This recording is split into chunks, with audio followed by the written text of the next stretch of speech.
Chers amis, nous sommes à la troisième cours sur le roi David, à l'endroit où se trouve le roi David ici, au toit au-dessus de sa tombe, face au temple. Et on était donc arrivé à la victoire de David contre Goliath. Goliath tombe face par terre, le roi David court, prend l'épée, une épée énorme de Goliath et lui coupe la tête avec. Et lorsque le roi David courait vers Goliath pour le tuer, Shaoul regarde cela et il se dit, mais ce type-là, j'ai peur qu'il va être mon remplaçant, le roi à la place du roi. Alors il demande au général des armées, c'est Avner Ben Ner. Il dit, dis-moi, tu le connais celui-là? Quelle question si je le connais? Il vient presque tous les jours te jouer de l'art, toi aussi tu le connais. Quelle question il a posée? Il dit, est-ce que ce type-là, est-ce qu'il correspond à être roi d'Israël? Avner Ben Ner, il dit, oui, c'est le fils de Ishaï. Et c'est vrai que la grand-mère de Ishaï, elle était moabite. Et normalement, un moabite ne peut pas se marier avec une juive. Mais il y a un limoud, on apprend moabite et pas moabite. Pourquoi? Parce que c'est la coutume des hommes d'amener du pain et de l'eau et pas des femmes. Donc les femmes moabiotes ne sont pas touchées par ce décret. Donc il est tout à fait apte à être roi d'Israël. Sur place, il y avait un grand jaloux qui était une des têtes du Sanhédrin, une grosse tête, très très grand sage d'Israël, mais un homme mauvais, Doeg ha-Edomi. Et il dit à Avner Ben Ner et à Shaoul, moi je ne suis pas d'accord. Comment ça se fait? Pourquoi pas les femmes? C'était une halakha, il y en a qui disaient comme ci, il y en a qui disaient comme ça. Boaz, le grand-père de Ishaï, il a dit, un Moabite peut pas, une Moabite elle peut, il est mort le lendemain. Ça prouve qu'il avait tort. Et je vous dis pourquoi il avait tort.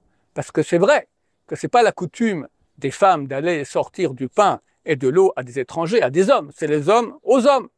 Mais ce n'est pas non plus la coutume que les hommes aillent donner du pain et de l'eau aux femmes. Donc les hommes aux hommes et les femmes aux femmes.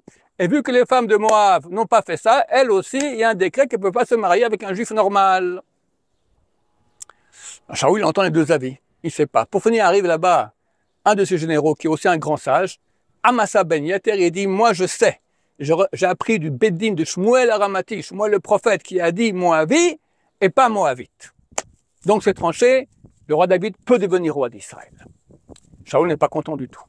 Et après, le peuple commence à chanter. Les femmes sortent des villes avec tambourins et chantent.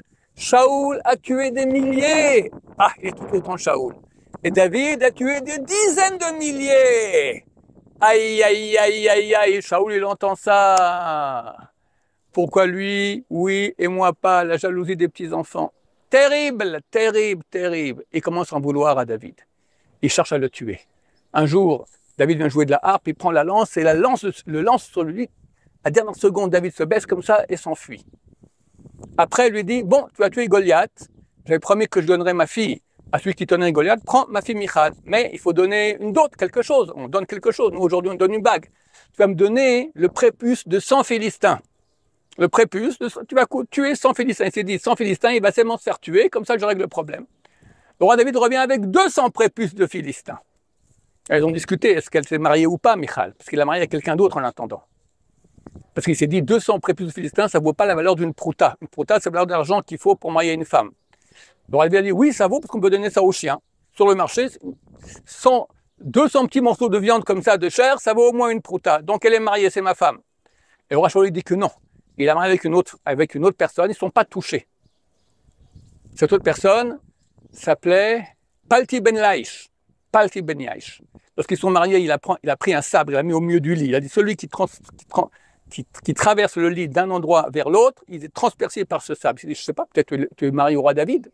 Ton père Shaoul m'a donné toi en tant que femme, mais ce n'est pas certain du tout. Et quand le roi David est devenu roi, il a repris sa femme qui lui appartenait, Michal. Et un jour, il ordonne à ses hommes d'attendre David à la sortie de sa maison pour le tuer. Michal, sa fille, voit ça, elle fait descendre David par la fenêtre. Et il s'enfuit, il part dans le désert. Et il se cache, il va dans les grottes d'un endroit à l'autre, et il y a des gens qui viennent avec lui, il devait une bande comme ça. Et le roi Shaoul, pendant 2 ans, part à la recherche du roi David dans le désert partout, à En-Gedi, etc., pour le tuer. Une fois, il est à 2 doigts de l'avoir, et le roi David crie à Dieu. Tout à coup, on dit au roi Shaoul, les Philistins attaquent. Il a dû abandonner la poursuite du roi David, il part se battre contre les Philistins. Le jour où David s'est enfui de chez lui en sortant par la fenêtre, il va rejoindre Shmuel le prophète qui est encore vivant. Et c'est marqué qu'ils ont étudié ensemble un endroit qui s'appelle Nayot. En fait, les Israéliens ont dit, c'est quoi Nayot? Ça vient du mot Neve, ça veut dire l'habitation. Qu'est-ce qu'ils ont fait? Toute la nuit, ils ont étudié l'endroit du temple. Comment sera le temple? Quelle est son architecture? Où il va se trouver? C'est écrit que pendant cette nuit-là, le roi David a appris plus que ce qu'apprend un élève chez son rav pendant 100 ans. Et le roi David, comme ça, il fuit, etc. Et avec ses hommes, il était dans le Carmel, il protégeait les troupeaux d'un monsieur qui s'appelait Nabal Carméli. Il y avait ses troupeaux, etc. Il protégeait des brigands, il protégeait des loups, etc.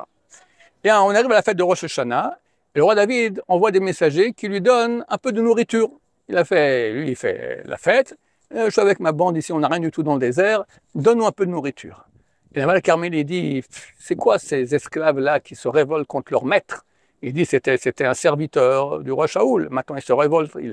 Et tout le monde savait qu'il était en train de fuir, etc. Rien du tout. David entend cela et dit, il finit pas la nuit vivant, ce type-là. Il appelait Moreb et Malchut. Il s'est révolté contre le roi. Normalement, le roi, quelqu'un qui s'est révolté contre le roi peut le tuer sans jugement, sans rien, directement. Tous ces hommes s'habillent avec les armures, etc., partent la nuit pour aller tuer Nabal Carméli. La femme de Nabal Carméli, c'était une grande sadéquette, qui était aussi prophétesse. Abigail, elle s'appelait. Elle, au courant de cela, elle prend 10 ânes qu'elle remplit de nourriture et de bonnes choses à manger, du vin, etc. Et elle part avec eux pour donner au roi David. Et elle descend de la montagne, le roi David est en train de monter la montagne, il se rend compte, en pleine nuit, dans la montagne. Elle lui donne un aide, c'est un morceau de tissu comme ça blanc, avec lequel elle vérifie si elle a eu du sang ou pas. Il faut qu'il vérifie. On descend un rabbin qui dit si elle est pure ou pas. Elle donne ça au roi David. On lui dit, mais on ne peut pas vérifier ça la nuit, c'est interdit. On lui dit, et juger quelqu'un la nuit, c'est permis, c'est interdit aussi. On lui dit, mais ce n'est pas un jugement normal. Lui, il est Moreb et Malchut. Lui, il s'est révolté contre moi, il n'a pas besoin de jugement, je peux aller le tuer tout de suite. Elle lui dit, c'est dommage. Attends un peu et compte sur Hachem. Et si mon mari meurt, ne m'oublie pas. C'est quoi ne m'oublie pas? On ne comprend pas, c'est une prophétesse, une femme extrêmement sainte. Lui aussi, le roi David. Ne m'oublie pas, ça veut dire j'ai envie de me marier avec toi. Mais elle est mariée. C'est quoi cette histoire-là? En fait, effectivement, elle rentre à la maison et son mari, 10 jours, il tombe malade et il meurt. Et le roi David va se marier avec elle. Pourquoi elle lui a dit ne m'oublie pas quand mon mari mourra? À ce titre, je vous raconte l'histoire du Rav de Novardok qu'il y avait en France, le Rav Gershon Liebman. Lui, quand il était à la yeshiva, il était le responsable des habits. Il y a une chose qui s'appelle le tat dans les yeshivot.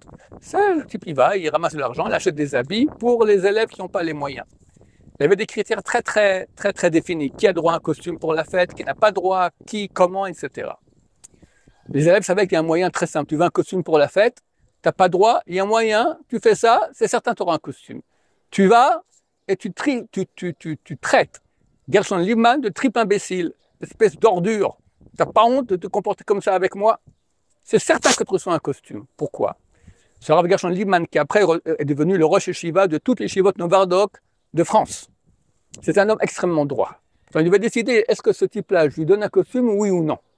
Alors, si je peux décider de façon objective, je décide après mes critères. Mais une fois que j'ai été blessé par cette personne-là, j'ai peur que peut-être dans ma tête, je vais le juger négatif, qu'il n'a pas droit au costume. Pourquoi? Parce qu'il m'a fait du mal. Donc, pour être certain de ne pas faire une erreur, je lui donne un costume. Il était d'une objectivité et d'une propreté spirituelle totale.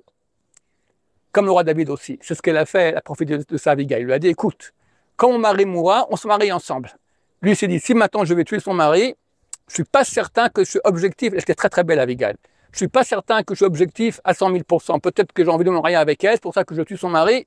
Donc, il n'a pas tué son mari. Voilà, chers amis. Et Baruch Hashem, le roi David, il est là, il nous entend parler, il est content qu'on prenne exemple sur lui, arriver à être droit, objectif, humble, et se battre pour sanctifier le nom de Dieu dans le ciel. Amen, ve amen.